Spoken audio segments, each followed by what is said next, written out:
ஓம் சாய்ராம். என் அன்பு செல்லமே, என்னுடைய தங்கமே, வாழ்க்கையில் நம் இதை செய்வோம், இது செய்தால் நல்லதாக இருக்கும், நம் வாழ்க்கையில் முன்னேற்றுவதற்கான ஒரு வழியாக இருக்கும் என்ற ஒவ்வொரு விஷயத்தையும் செய்கிறாய். சில சமயங்கள் நீ அமைதியாக உட்கார்ந்திருக்கும் பொழுது புதிதாக ஒரு எண்ணம் தோன்றி இதை செய்யலாமோ, இது நம் வாழ்க்கையில் செய்தால் வாழ்க்கை நிம்மதியாக இருக்குமோ என்று தோன்றுகிறது. அதற்கான முயற்சிகளை நீ எடுக்கும் பொழுது நாலா பக்கத்திலும் இருந்து பல விமர்சனங்களானது வந்து கொண்டே இருக்கிறது. இது உனக்கு தேவையா? வாழ்க்கையில் இது உனக்கு சம்பந்தம் இருக்கிறதா? ஏற்கனவே இதை பற்றி உனக்கு தெரியுமா? இது உனக்கு தேவைதானா? இப்படிப்பட்ட பல கேள்விகள் உனக்கு மற்றவர்களால் கேட்கப்படுகிறது. இதை கேட்கும் பொழுது உன் மனம் என்ன சொல்கிறது? ஆம், இவர்கள் சொல்வது எல்லாம் சரிதானே, நமக்கு ஒன்றுமே தெரியாது, புதிய வேலையில் எப்படி இறங்குவது, நமக்கு எந்த ஒரு துணையும் இல்லை, இப்படியெல்லாம். முதலில் ஒன்றை ஞாபகம் வைத்துக்கொள், எந்த ஒரு துணையும் இல்லை என்ற வார்த்தை. துணையே இல்லை என்று சொல்கிறாய், அப்புறம் எதற்கு மற்றவர்களுடைய அறிவுரைகள், அதாவது விமர்சனங்களை எடுத்துக்கொள்கிறாய்? அவர்கள் ஏதாவது ஒரு இடத்தில் உனக்காக நல்லதோ கெட்டதோ ஒரு இடத்தில் அவர்கள் உனக்காக துணையாக நின்றிருக்கிறார்களா? நீ ஏதாவது முயற்சியின் என்று எடுக்கும் வரும்போது அவர்கள் தேவையில்லாமல் உன்னை மனதை கலைப்பதற்காக பல விஷயங்களை பேசுவார்கள். அப்பொழுது எல்லாம் நல்லதுக்கோ கெட்டதுக்கோ இல்லாத துணை, நீ ஒரு புதிதாக ஒரு விஷயத்தில் இறங்கும் பொழுது எதற்கான அந்த துணை உனக்கு தேவைப்படுகிறது? அவர்களுடைய வாழ்க்கை எதற்கு, அவர்களுடைய வார்த்தை எதற்கு உனக்கு தேவைப்படுகிறது? சொல். நல்லதோ கெட்டதோ அதில் நீதான் முடிவெடுத்தாய். இதுவரை உன் வாழ்க்கையில் ஏகப்பட்ட விஷயங்கள் நடந்திருக்கிறது.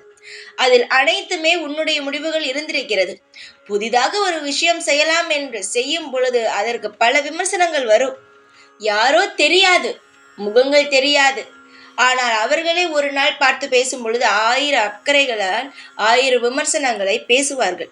புரிகிறதா? உனக்கு நேராக நிறைய அன்பாக பேசுவார்கள். அதுவே உனக்கு பின் போய் இதெல்லாம் தேவையா, இதை பார்த்தாலே தெரிகிறது இது ஒன்றுமே செய்யாதது என்று, அப்படி என்று ஒரு கேவலமாக பேசுவார்கள். பேசட்டும், வாயிருந்தால் பேசத்தான் செய்வார்கள். ஆனால் நம் தான் அதை காது கொடுத்து கேட்காமல் இருக்க வேண்டும். அடுத்தவரை வாயை மூடு என்று சொல்லும் உரிமை நமக்கு கிடையாது.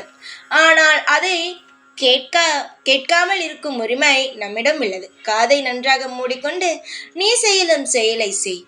உன்னுடைய வாழ்க்கையில் இருக்கும் விமர்சனங்களை தூக்கி போடு. அப்பொழுதுதான் உன்னால் வாழ்க்கையில் முன்னேற முடியும். ஏகப்பட்ட கேள்விகள், ஏகப்பட்ட பேச்சுக்கள், தேவையில்லாதது, காது கொடுத்து கேட்க முடியாத வார்த்தைகள் அனைத்துமே பேசுவார்கள். எதற்கென்றால் உனக்கு தேவையா? உன் வாழ்க்கையில் உன்னை எப்பொழுது கீழே தள்ளலாம், அவர்களுக்கு மேல் நீ வரக்கூடாது, அவ்வளவுதான். முதலில் ஒன்று தெரிந்து கொள், விமர்சனம் செய்பவர்கள் யார்? விமர்சனம் செய்பவர்கள் யார் என்றால், எந்த ஒரு வேலையும் இல்லாமல் மற்றவருடைய வாழ்க்கையை நோட்டமிட்டு கொண்டே இருப்பது. அவர்களுக்கு சுயமாக எந்த மூளையும் கிடையாது. அவர்கள் அப்படியே செய்யணும் என்று தோன்றினாலும் செய்ய மாட்டார்கள். வெறும் தண்டமாக இருப்பவர்கள் மட்டுமே தான் விமர்சனம் செய்வார்கள். ஒரு விஷயம் நடந்திருக்காது, ஆனால் அது நடந்தது போல் பேசுவார்கள். ஏனென்றால் அந்த இடத்தில் அவர்கள் பேசினால்தான் அவர்களுக்கு பொழுது கழியும். அதனால்தான் உன்னை பற்றி பேசுகிறார்கள் என்றால் நீ ஏதோ பெரிய அளவில் சாதிக்கப் போகிறாய், பெரிய அளவில் சாதித்து இருக்கிறாய் என்பதனால் தான் பேசுகிறார்கள்.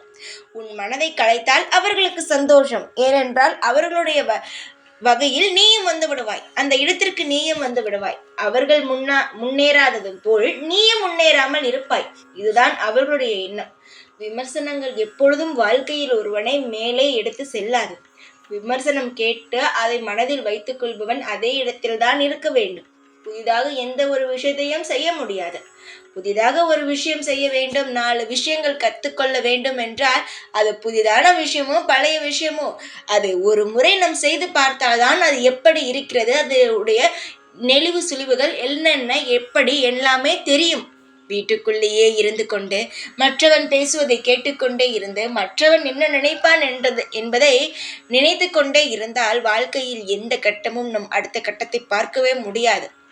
எல்லாம் தெரிய வேண்டும் என்றால் நீயாக இரு. உன்னுடைய வாழ்க்கையை அமைதியாக நடத்து. அது மட்டும்தான் நான் சொல்வேன். நான் சொல்வதை புரிந்து கொண்டு வாழ்க்கையை புதிதாக துவங்கு. எப்பேற்பட்ட விஷயமாக இருந்தாலும் நான் இருக்கிறேன் உனக்காக. ஓம் சாய்ராம்.